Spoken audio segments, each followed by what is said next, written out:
Hello guys, আজকে আমি রান্না করব চিংড়ি মাছ দিয়ে লাউ। প্রথমে আমি একটি কড়াইতে তেল দিয়ে দিব, তারপর দিয়ে দিব রসুন কুচি, তারপর এখানে দিয়ে দিব পেঁয়াজ কুচি।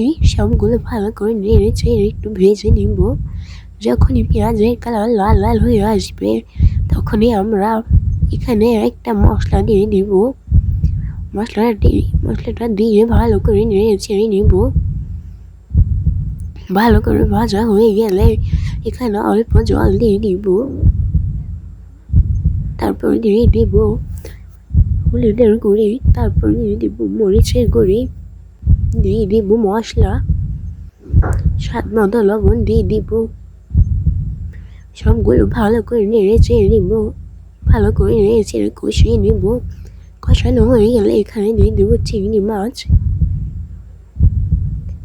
মাছগুলো দিয়ে ভালো করে কষিয়ে নিব আবারও।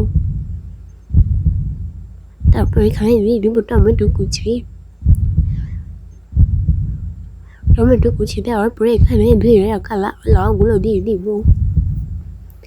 লাউগুলো দিয়ে ভালো করে নেড়ে চেড়ে মশলাগুলো লাউ এর সাথে মিক্স করে নিব।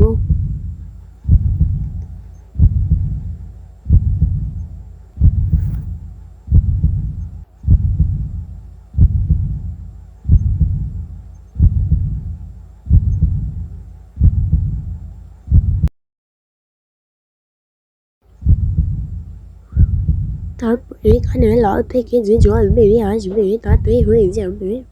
আবারও আমরা ঢাকনা দিয়ে ঢেকে দিব। তারপরে ঢাকনাটা নিয়ে আমরা ভালো করে নেড়ে ছেড়ে দিব। এখানে আরো জল দিয়ে দিব।